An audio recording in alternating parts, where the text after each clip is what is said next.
یہ اس کے پہلے زمانے کے اندر اس طرح ہوتا تھا، آگے بھی حدیث آ جائے گی یہ والی، کہ پہلے زمانے میں اس طرح ہوتا تھا کہ اپنے بدن، اپنے چہرے کے اوپر تل بنانے کے لیے اس جگہ کو کاٹ دیا جاتا تھا، چہرے وغیرہ کو یا جو ہے تو ماتھے کو، ٹھیک ہے، یا ہونٹ کو تھوڑا سا کاٹ دیتے تھے، اس کے اندر پھر سیاہی بھر دیتے تھے. وہ زخم جب ٹھیک ہو جاتا تھا تو زخم ختم ہو جاتا تھا، وہ نشان رہ جاتا تھا، تل کی طرح لگتا تھا. ٹھیک ہے، تو آج کل تو اس طرح نہیں کیا جاتا، آج کل ٹیٹو بنوائے جاتے ہیں. تو ایسے لوگوں کے اوپر اللہ تعالیٰ نے لعنت کی. تو آپ اس طرح تو کہہ سکتے ہیں، ٹھیک ہے، کہ بھائی بال نکالنے والے، نکلوانے والے، یا جو ہے تو ٹیٹو بنانے والے، بنوانے والے کے اوپر اللہ کی لعنت ہے. متعین کر کے کسی کو لعنت نہیں دینا چاہیے. باقی کیا کہ تکفرن العشیرہ، اپنے خاوندوں کی نافرمانی کرتی ہیں، شوہروں کی نافرمانی کرتی ہیں. کہ مطلب یہ کہ ذرا سا اگر ان کی طرف سے کوئی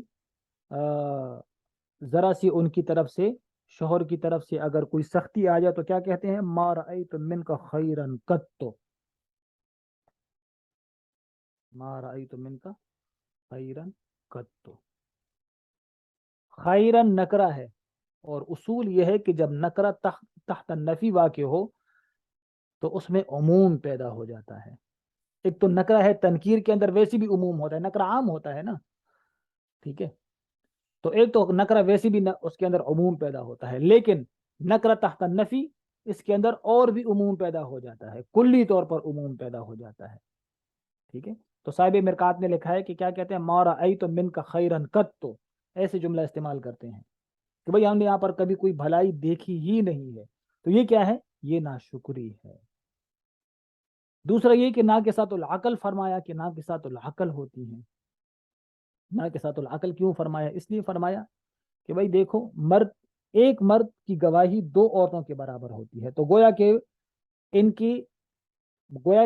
ان کے نصف کے برابر ایک مرد کی گواہی ہوتی ہے. ایک عورت، ایک مرد نصف ہو گیا نا، دو عورتوں کی، ایک مرد نصف ہو گیا، تو ان کی نصف گواہی ان کی مکمل گواہی کی برابر ہوتی ہے مرد کی. اس اعتبار سے یہ ناقصات العقل ہوتی ہے. ٹھیک ہے، اور دو عورتوں کی گواہی ایک مرد کے برابر اس لیے کہا اللہ تعالیٰ نے بھی کہ بھائی ان کے اندر نسیان کا مادہ زیادہ ہوتا ہے.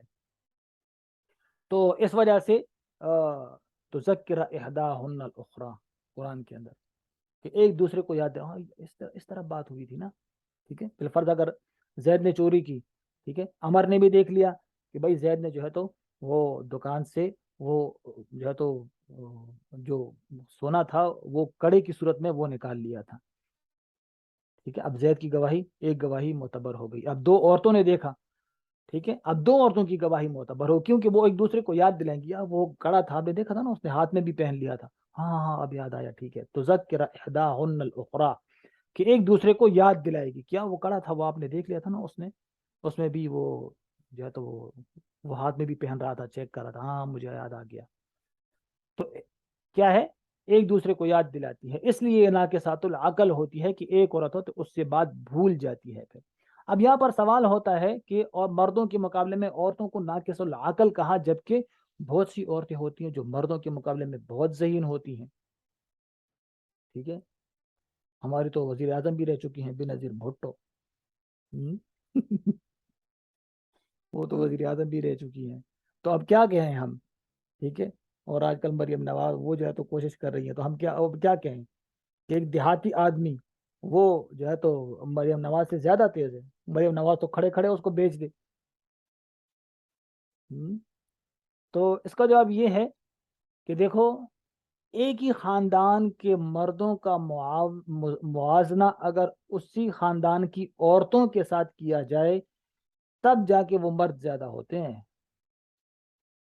ٹھیک ہے، ایک ہی خاندان کی عورتوں کا موازنہ ان کے مردوں کے ساتھ کیا جائے تو وہ کیا ہے، عورتیں مرد عورت سے زیادہ ہو جاتے ہیں. ٹھیک ہے، مردوں کے اندر عقل زیادہ ہوتی ہے اس اعتبار سے. اچھا جی، اب یہ کہ یہاں پر دوسرا سوال رہ جاتا ہے کہ نقصان دین کیا ہے. تو نقصان دین یہی ہے، ٹھیک ہے، کہ مہینے کے اندر 5 دن 6 دن 7 دن تو نماز نہیں پڑھتے. ٹھیک ہے، یہ کیا ہو گیا، یہ نقصان دین میں سے آ گیا. نماز کم ہوتی ہے، ٹھیک ہے، اس میں روزہ بھی نہیں رکھتے، اگرچہ بعد میں قضا کر لیتے ہیں لیکن اس وقت تو نہیں رکھتے نا، تو اس لیے یہ نقصان دین ہو گیا، ٹھیک ہے۔ آگے دیکھو، اچھا جی، آگے کیا ہے، وعن ابی ہریرہ رضی اللہ تعالیٰ عنہ سے مروی ہے قال قال رسول اللہ صلی اللہ علیہ وسلم کی رسول اللہ صلی اللہ علیہ وسلم نے ارشاد فرمایا، قال اللہ، اللہ تعالیٰ فرماتے ہیں، کذبنی ابن آدم، یہی ہے نا حدیث، کہ میرا بندہ یعنی ابن آدم مجھے جھٹلاتا ہے، ولم یکن ذالک، اور یہ اس کے لیے مناسب نہیں، اور اللہ تعالیٰ فرماتے ہیں وشتمنی، اور مجھے گالی دیتا ہے، ولم یکن لہ ذالک، یہ اس کے لیے مناسب نہیں ہے کہ مجھے جھٹلائے یا مجھے گالی دے۔ جھٹلاتا کیسے، اما تکذیبہ ایایا، مجھے جھٹلانا اس طرح ہے، ان یقولا کہ کہتے ہیں، لن اعیدہ کما بدأتہ، کہ میں اس کو نہیں لوٹا سکتا جس طرح میں نے اس کو پیدا کیا، یہ مجھے جھٹلانا ہو۔ اور گالی کیا ہے، اما شتمہ ایایا، اس کا مجھے گالی دینا کیا ہے، ان یقولا کہ وہ کہتا ہے، اتخذ اللہ ولدا، اللہ تعالیٰ نے اپنے لیے بیٹا پیدا کیا، وانا صمد، اور میں تو صمد ہوں، الذی، وہ، لم الد ولم اولد، کہ نہ میں نے کسی کو جنا اور نہ میں کسی سے جنا، ولم یکن لی، اور نہیں ہے میرے لیے، کفوا احد، کوئی ہمسر نہیں ہے میرے لیے، احد، ٹھیک ہے، اور قرآن کے اندر لم یلد ولم یولد ولم یکن لہ کفوا احد۔ تو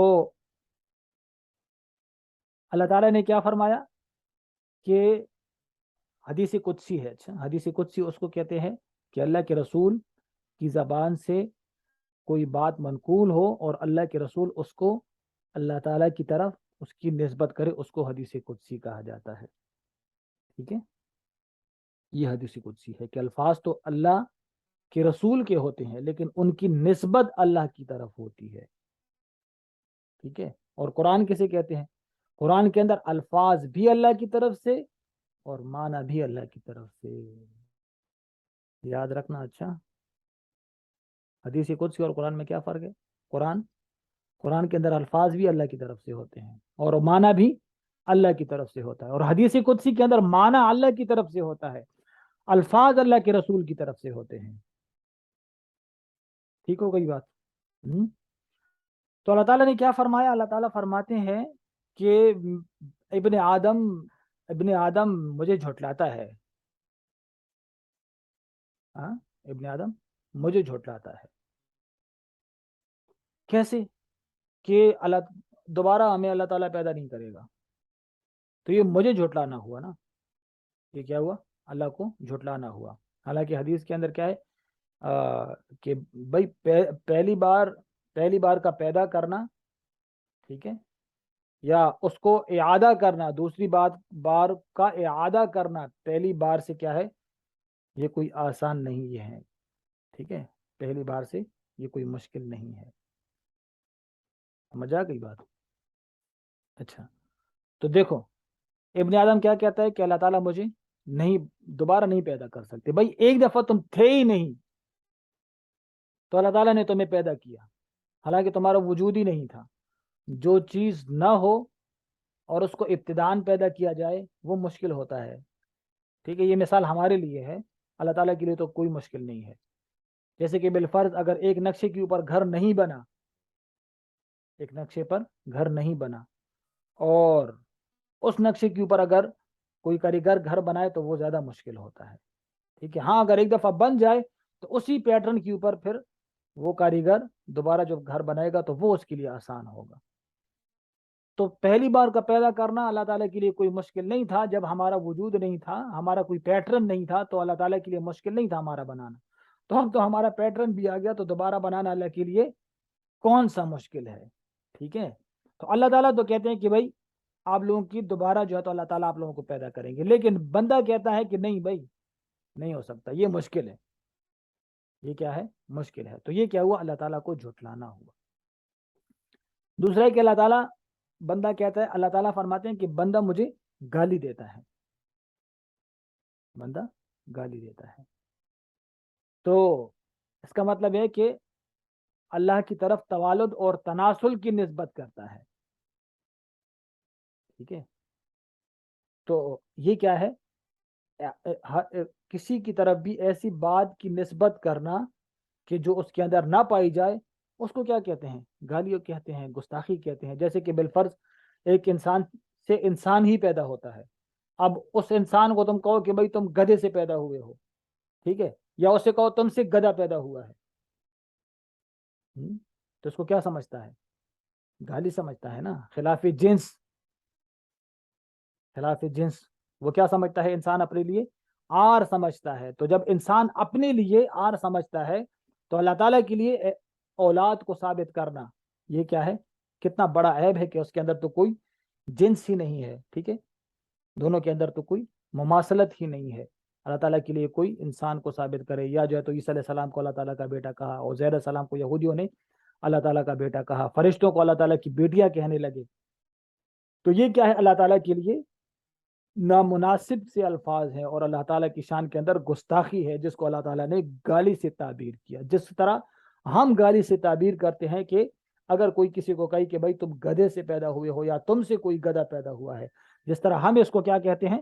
گالی سے تعبیر کرتے ہیں. تو اسی طرح اللہ تعالیٰ نے بھی اس جملے کو کس سے؟ گالی سے تعبیر کیا. سمجھ آ گئی بات؟ اچھا، آگے کیا ہے؟ اللہ تعالیٰ نے فرمایا، آگے حدیث کیا ہے یہ؟ اچھا یہ بھی وہی ہے. وفی روایت ابن عباس اما شتمہ ایایا فقولہ لی ولد وسبحانی ان اتخذ صاحبۃ او ولدا. پاک ہے میری ذات اس بات سے کہ میں کسی کو اپنی بیوی بناؤں، یا اس بات سے کہ میں کسی کو اپنا بیٹا بناؤں، اس سے میں کیا ہوں؟ پاک ہوں. ٹھیک ہے. اچھا جی،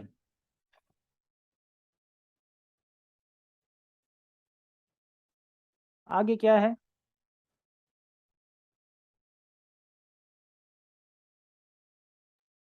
آگے کیا؟ وانا ابی ہریرہ رضی اللہ تعالیٰ عنہ سے مروی کہ رسول اللہ صلی اللہ علیہ وسلم نے ارشاد فرمایا کہ اللہ تعالیٰ فرماتے ہیں یوزینی ابن آدم، کہ ابن آدم مجھے گالی دیتا ہے. یسب الدہر وانا الدہر بید الامر اقلب اللیل والنہار. ابن آدم مجھے گالی دیتا ہے،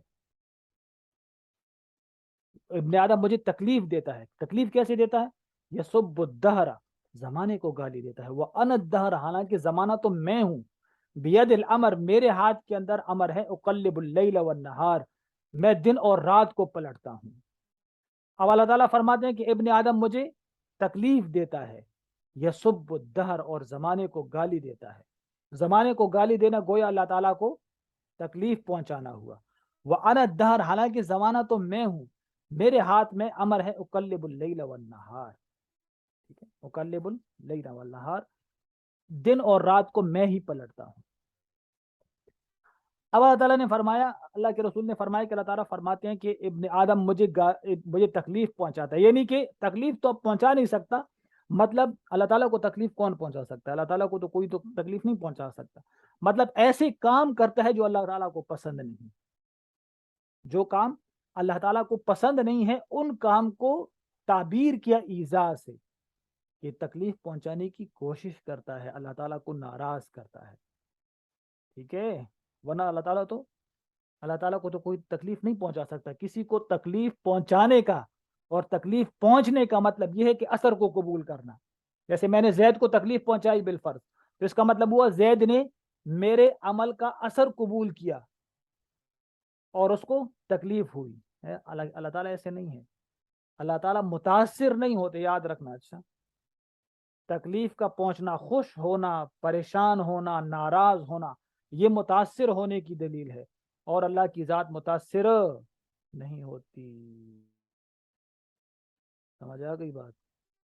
اللہ کی ذات متاثر نہیں ہوتی. کیوں؟ اس لیے متاثر ہونا تبدیلی کی علامت ہے، اور اللہ کی ذات میں تبدیلی نہیں ہے. وہ بات سمجھ میں آ رہی ہے کہ جا رہی ہے؟ پتہ نہیں. خوش ہونا، غمگین ہونا، پریشان ہونا، یہ کیا ہے؟ کسی سے متاثر ہونے کی دلیل ہے، اور اللہ متاثر نہیں ہوتے. ٹھیک ہے، کیونکہ جو متاثر ہوتا ہے وہ تبدیل ہوتا ہے. ٹھیک ہے، اور جو تبدیل ہوتا ہے وہ فنا ہوتا ہے. کیوں؟ اس لیے کہ دیکھو بھائی، آپ متاثر ہو گئے کسی سے، آپ کسی سے متاثر ہو گئے، تو گویا کہ آپ کی پہلی حالت کیا ہو گئی؟ ختم ہو گئی نا، آپ کی پہلی حالت ختم ہو گئی اور دوسری حالت شروع ہو گئی. اور اللہ کی ذات ایسی نہیں ہے کہ اس کے اندر حالتوں کی چینجنگ ہو. ہاں، اللہ کی ذات ایسی نہیں ہے کہ اس میں حالات کی چینجنگ ہو. اللہ تعالیٰ کیا ہے؟ اللہ تعالیٰ جس حال پر ہے اسی حال پر ہے. اچھا، اب آپ کہو کہ اچھا اللہ تعالیٰ خوش نہیں ہوتے تو پھر نیک اعمال سے بھی خوش نہیں ہوتے. حالانکہ اس میں تو ہے کہ بھائی اللہ تعالیٰ خوش ہوتے ہیں، اپنے بندے کے نیک اعمال دے کر اللہ تعالیٰ خوش ہوتے ہیں.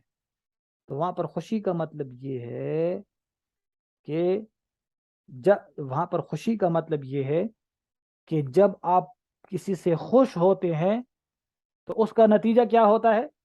اس کا رزلٹ یہ ہوتا ہے کہ آپ اس کے ساتھ احسان کرتے ہیں، اس کو خوشی کا بدلہ دیتے ہیں. اس کے ساتھ احسان کرتے ہیں. تو یہاں پر بھی مطلب یہی ہے کہ اللہ تعالیٰ خوش ہوتے ہیں. اس کا مطلب یہ کہ آپ نے ایسا کام کیا کہ جس کے اوپر اللہ تعالیٰ آپ کو اس کا بدلہ دیں گے. یہ معنی ہے اس کا.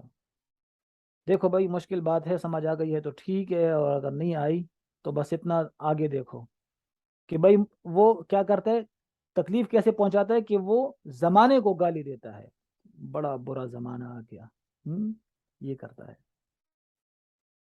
یہ والی بات فرماتے یہ صحیح نہیں ہے. زمانے کو گالی نہیں دینا چاہیے. جیسے جاہلیت کا وہ جاہلیت کے اندر کہتے تھے کہ بھائی یہ سال برا ہے، یہ سال اچھا ہے. کیوں؟ انا الدہر، زمانہ تو میں ہوں. کیا مطلب زمانہ میں ہوں؟ مطلب یہ کہ حالات تو میں لے کر آتا ہوں. تم گویا حالات کو گالی دیتے ہو تو گویا مجھے گالی دیتے ہو.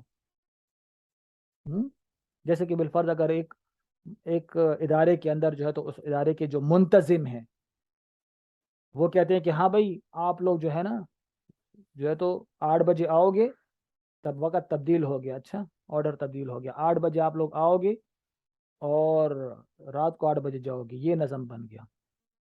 ٹھیک ہے. اب کوئی نوکر کہے کہ وہ یہ نظم، اس نظم کی ایسی کی تیسی کروں، اور ادھر سے مالک نے سن لیا، ادھر سے مالک نے سن لیا.